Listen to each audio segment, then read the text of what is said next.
Here to stay, Taiwan is allowing migrant workers to apply for permanent residency, but are the requirements too tough? No medals, but still champions. We look at some of the hurdles Taiwan faces at the Winter Olympics. Looking for consensus, will the latest plan by Southeast Asian nations bring stability to Myanmar? Party on! Taiwan is celebrating the Lantern Festival with a light show, Taiwanese opera, and a musical, all at the same time.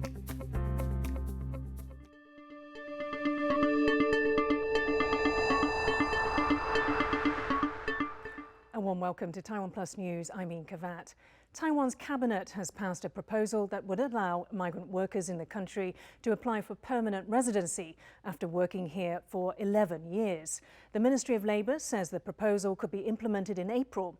The government hopes this will help fill the labour shortage by attracting more migrant workers to Taiwan and allowing workers who are already here to stay longer. As Bing Wang reports, the reactions to this new policy have been mixed. Starting in April, these migrant workers could have a path towards permanent residency in Taiwan, a status they don't have access to right now. Taiwan's cabinet just approved a plan which they hope will make the country more attractive to foreign workers and ultimately help relieve Taiwan's labor shortage. 而我们也要留住各种人才，这包括移工的中阶人才。因为现在全世界都在抢人才，尤其日本、韩国、新加坡提出许多优惠的条件。 我们过去受限于法令的规定，移工达到一定年限就必须离开台湾。But there are a few hoops migrant workers must jump through to gain residency. Migrant jobs are divided into two categories: social welfare and industry. For those who work in social welfare, caregivers in long-term homes need to average 29,000 NT dollars or $1,040 a month. Whereas live-in caregivers must average 24,000 NT dollars or $850 a month. For industry workers, they must average a monthly salary of 33,000 NT dollars or $1,200. But prior to that, they must work in Taiwan for 6 years and apply for status as an intermediate skilled worker. According to Taiwan's Ministry of Labour, average monthly wage for social welfare workers is 20,209 NT dollars or $725. Industry workers average 30,541 NT dollars or $1,100. Ah Chuang, a migrant worker from Vietnam, is looking forward to this policy. 我们很好的时机，给我们有那个机会在台湾上班工作，不像以前。 做满那个时间要回去没在打工给我。 But the Taiwan International Workers Association, an advocacy group for migrant workers, says the bar is set too high. 一层一层的限定，到底移工有多少人可以符合这样的规定？这个根本就是少数而已。对，所以我觉得怎么讲，应该说会用心良苦却成空吧。 For migrant workers like Ah Chuang, it's welcome news regardless. Migrant workers are essential to Taiwan, and they hope this new policy is just the government's first step towards improving their overall conditions. James Raynor and Bing Wang for TaiwanPlus. Real wages in Taiwan fell for the first time in 5 years in 2021. That's despite record export statistics and strong overall growth in the same period. In 2021, average monthly real wages across Taiwan were $41,422 Taiwan dollars or $1,486 Adjusted for inflation, that's a fall of 0.04%. Taiwan's consumer price index rose by nearly 2% in 2021, and that higher cost of everyday goods is cutting into the pay packages of Taiwan's workforce. By contrast, Taiwan's semiconductor giant TSMC this week announced average bonuses of just under $45,000, nearly twice Taiwan's average annual salary. Politics has entered the Winter Olympics, with a Chinese spokesperson at an IOC press conference declaring there is only one China. It has put in the spotlight Taiwan's dilemma of not being able to compete under its own name. In every Games since 1984, Taiwan's Olympians must use the name Chinese Taipei under pressure from China. It's an issue that is frustrating for many Taiwanese.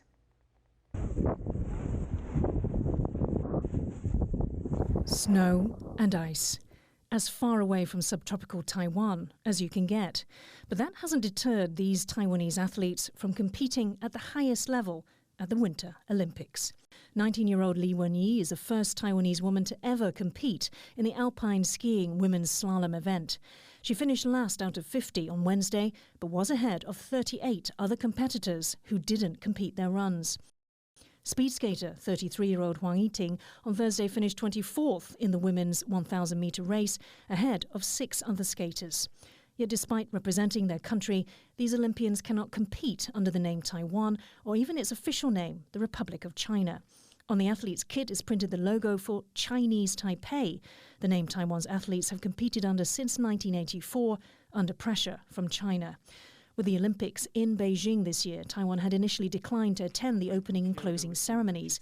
It was a point brought up by a journalist at the daily joint IOC press conference with Chinese officials. They said they wouldn't. They said their athletes in the delegation wouldn't appear in the closing ceremony. And then they said that the IOC had been in touch and told them that they had to. And they said that they'd been told it was in breach of the Olympic Charter. So I just wondered if you could explain that position. It is in the Olympic Charter. I don't know what the conversations were about, whether we told them or whether they understood or whatever. The exchange prompted the Beijing Olympic spokesperson to reiterate the communist government's familiar refrain. 我想说的是，世界上只有一个中国，那么台湾是中国不可分割的一部分。这是公认的国际关系准则，也是国际社会的普遍共识。 Despite never ruling Taiwan, Beijing claims the country as its own and has consistently sought to reduce the self-governing democracy's sovereignty on the world stage. Many Taiwanese are resigned to using the name that denies Taiwan its sovereignty, but one voice remains defiant: independent lawmaker Freddie Lim. The rock music and politician has been making a point of this well before these Olympics. His uncensored feelings made at a concert in 2014 were put on an international stage again last year during a special show on Taiwan by one of America's most popular late-night hosts, John Oliver. Just how ludicrous it is. Our team, our national team, being called Chinese Taipei. Oh, we can't call you Taiwan, sorry. We have to call you Chinese Taipei. And more recently, in an interview with TaiwanPlus. I still feel very unfair that we use that name and and cannot have the equal rights as the other NOC, National Olympic Committees. So I hope that in near future we can change that. But with these Olympics putting China firmly on the world stage, trying to find a place for itself in world bodies has been a monumental uphill battle for Taiwan against China's influence. Patrick Chen and Yin Khvat for TaiwanPlus. Taiwan reported 16 new domestic cases of COVID-19 and 51 new imported ones on Friday. 2 years of the pandemic have taken their toll on Taiwan's main international airport, which has seen passenger numbers plummet to just 2% of pre-pandemic levels. Louise Watt reports. Empty scenes at Taiwan's main airport. Tight border controls because of the pandemic have hit Taiwan Taoyuan International Airport hard. It's estimated that by March, its accumulated debt will exceed $350 million US. Add to that costs of more than $4 billion for building Terminal 3 and a third runway, and the state-owned company that runs the airport is on the verge of bankruptcy. 目前为止的话，我们大概已经有借款70几亿嘛。那我们预计到3月份，按照我们的工程进度相关一个东西的话，我们可能会累积借到100亿左右。 To make it through the crisis, the company is applying for additional funds from Taiwan's Transport Ministry, as it has no way of knowing when the pandemic will ease or the airline industry will recover. 疫情我们大概109年2月开始的话，我们那个旅客人次的话，从4800多万人次，然后到去年大概110年的话，大概91万人次，跌到地上这个只剩下2%。Taiwan's strict pandemic rules have also led to complaints over quarantine, as some residents in cities including Taichung have had to pay for a stay in a quarantine hotel when they were exposed to someone with COVID. Worried that the costs might make people hide that they were exposed, Taichung city government says it will now finance such quarantine stays. Officials are trying to make current life with the pandemic more bearable.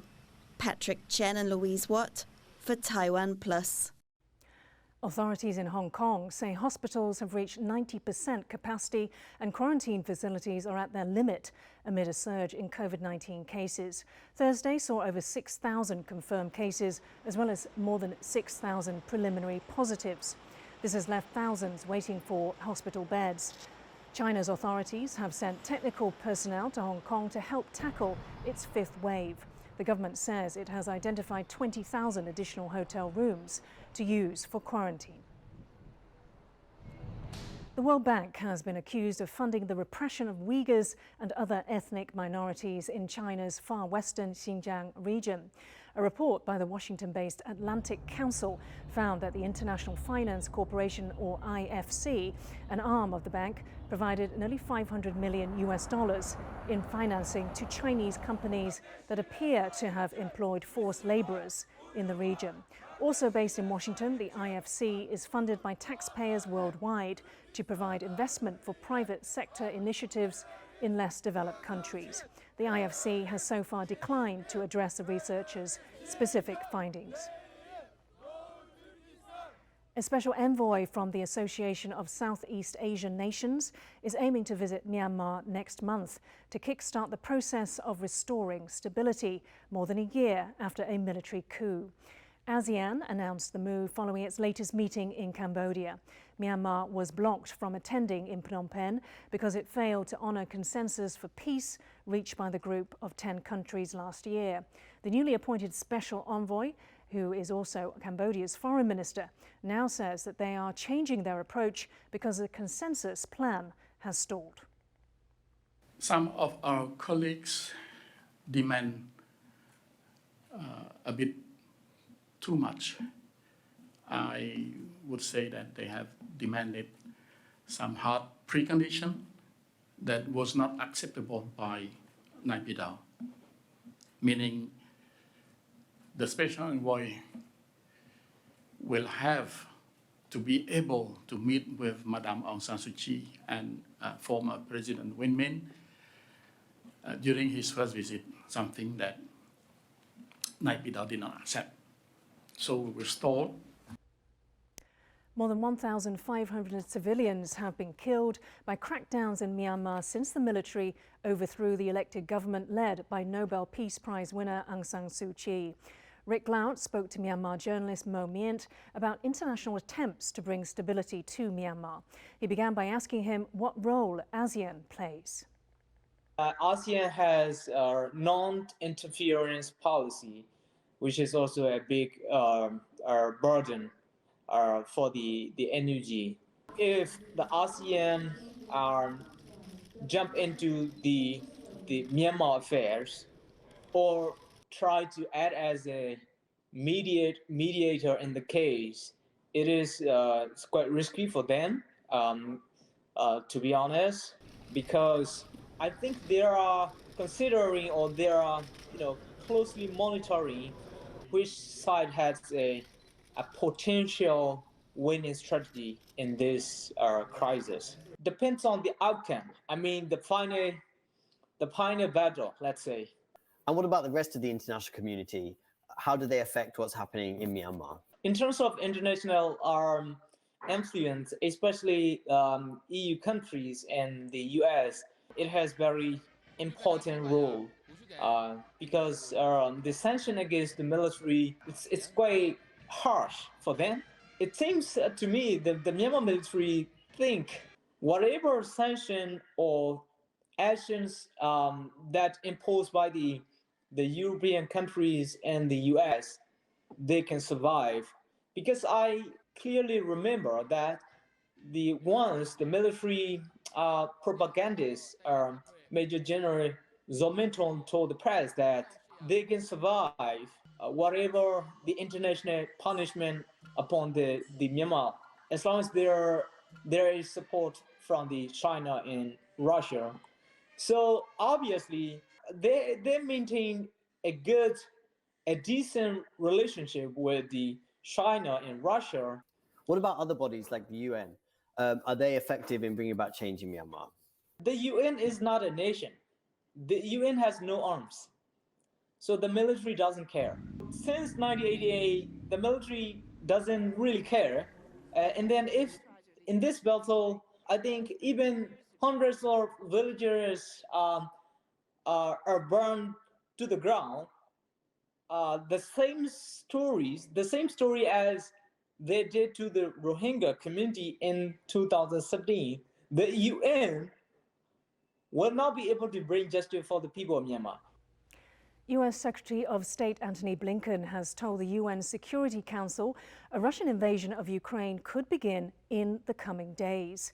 The Russian Deputy Foreign Minister denied the claims, adding he did not want to turn the meeting of the UN's top peacekeeping body into a circus. It comes as both Ukrainian forces and Russian-backed rebels in eastern Ukraine accused each other of breaching a ceasefire on Thursday. Satellite images taken in the last few days show Russian troops remain near the border with Ukraine. The US had initially said a Russian invasion would begin this past Wednesday. Coming up, a very new world record. Details after the break.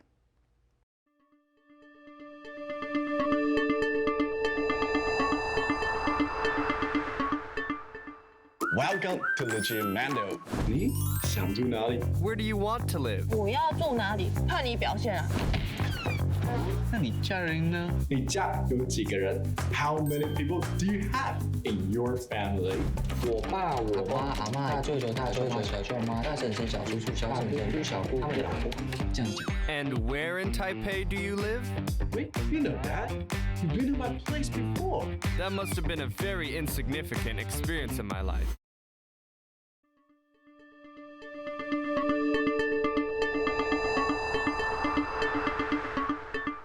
Welcome back to TaiwanPlus News. Taiwan is a subtropical island with little snow. So how has it fared in the Winter Games? Reporter Ken Ning asked that question of sports news anchor Yihan Li.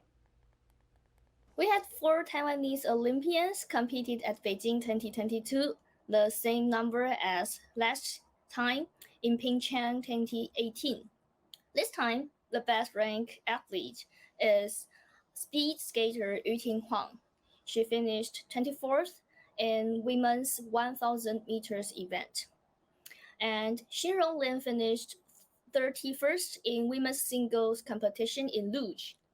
Also, we have 2 alpine skiers. Wenyi Li finished 50th in women's slalom. And Bingrui Ho, unfortunately, did not finish in the men's slalom event. Do Taiwanese like to take part in winter sports?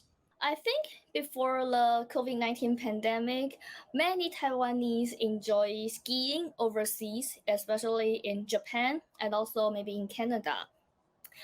So the population of skiers increased steadily every year, just before the pandemic. Also, there are a few ski resorts in Taiwan, although it is not really in a large size, but we can still ski in Taiwan.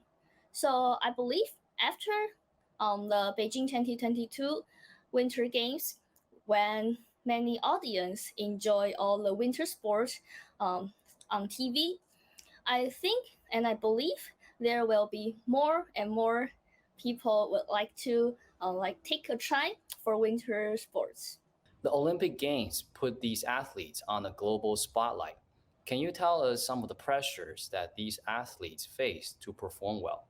We saw a lot of controversies in the figure skating events, especially the women's events.